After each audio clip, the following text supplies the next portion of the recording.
Okay, I've got a 2.6 motor here that's got a blown head gasket, so I'm going to go ahead and pull this head off. This is actually on a pickup. There's a few differences between this thing and a Trooper, one of which being the distributor plugs in a little bit different, and actually I had to borrow the distributor off this thing the other day, so it's not back there, but unplugging the distributor is not a big deal. There's just usually a plug right up in here somewhere that you unplug, and I usually pull these heads with the intake and the exhaust, and the distributor plugs, wires, everything still installed.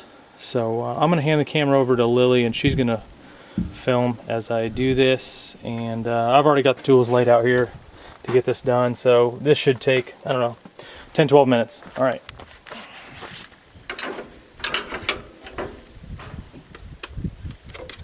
Well, last time it was 12 minutes. It'll probably take me a lot longer this time.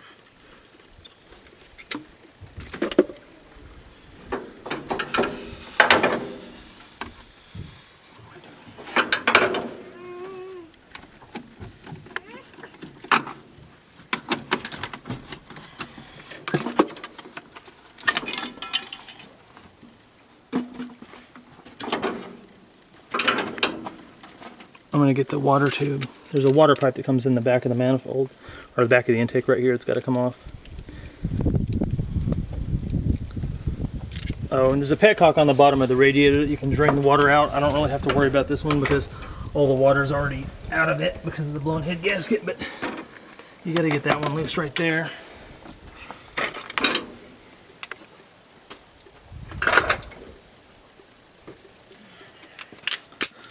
Got to at least get this smog pump out of the way here, the air pump.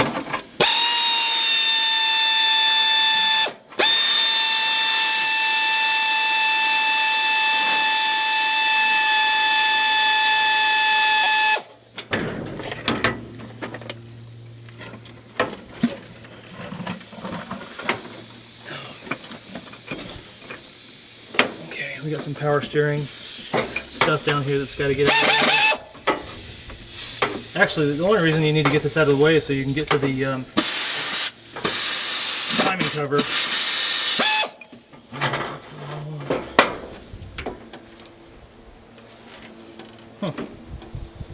And usually it doesn't give you much trouble, but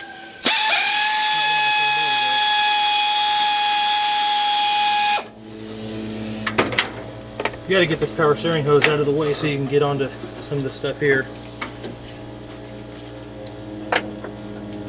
Somebody's changed this bolt on the power steering to a 17. It should be a 14.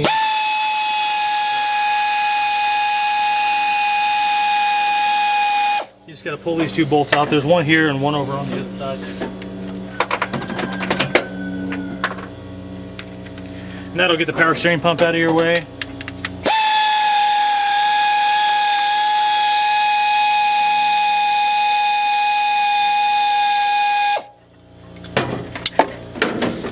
There's supposed to be a bolt, a stud going in here, but whoever put this motor together last missed it. So you would typically take the nut off of that, but it's best to go ahead and double nut that and pull that stud completely out. It'll make the head removal a lot easier if you do it that way. So we got the power steering out of the way, and now I can get to the bolts that hold the timing cover on. Actually, there's one missing there, one missing here.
What's that?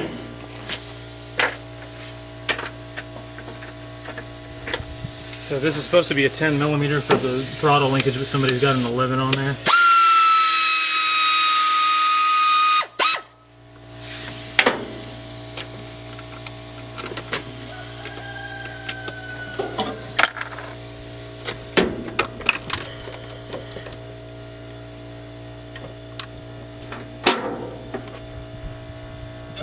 Vacuum brake hose off of the intake. Get that out of the way.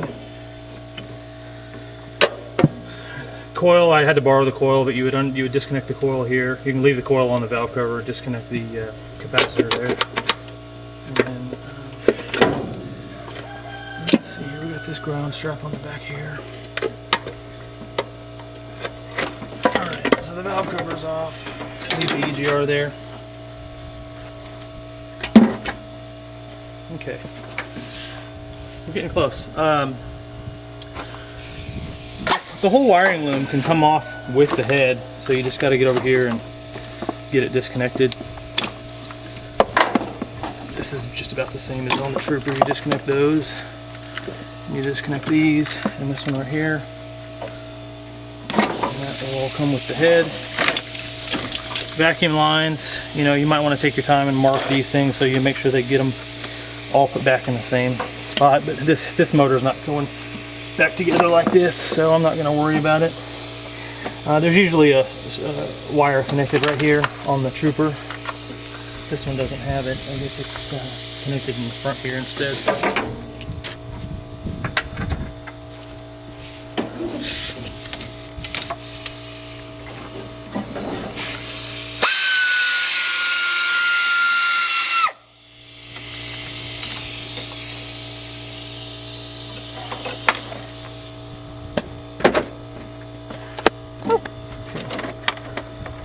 Wires disconnected, we've got hoses, we got the fuel line in and the fuel line out right there. We'll need to get those pulled as well. Just get a pair of pliers and get the clamp off. And then that should be it over here.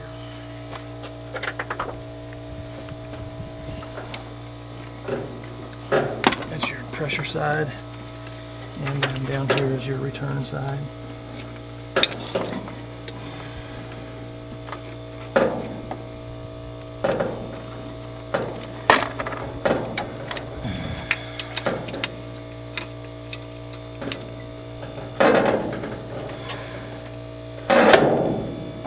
That one's on there. Let me get around here, Lily.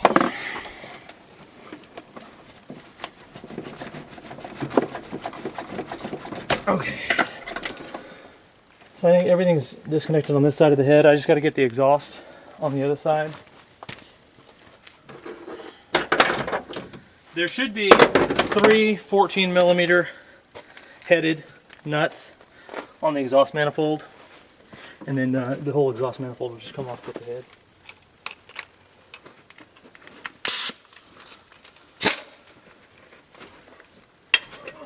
Takes a few extensions to get on them.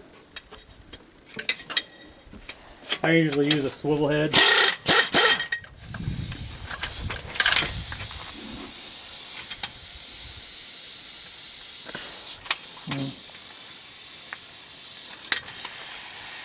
That might drop my socket in the mud, of course.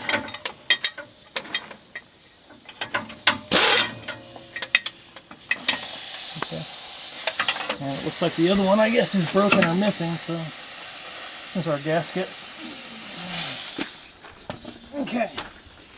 So I believe all we've got to do now is take the head bolts out.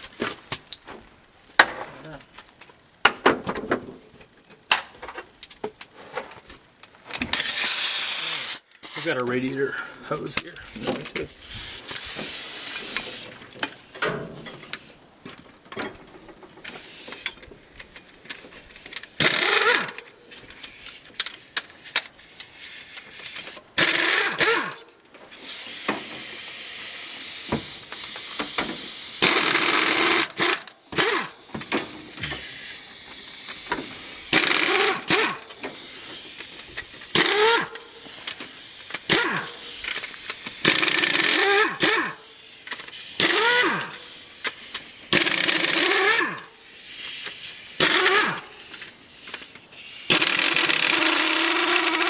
Okay, I think all I've got is this radiator hose and we're done.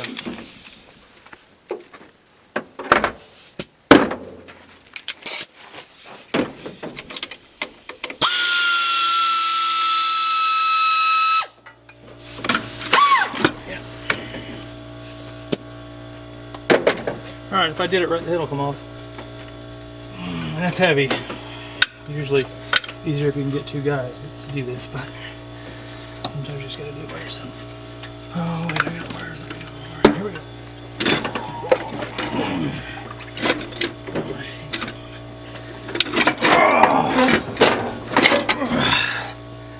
Oh, this is an automatic. Okay. You've got this cable right here that has to get disconnected. Right up in here. It comes right up on the throttle.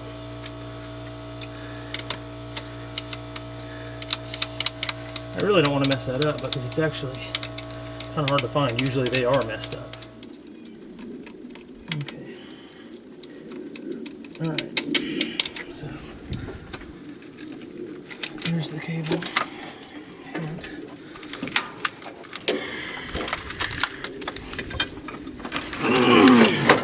oh yeah.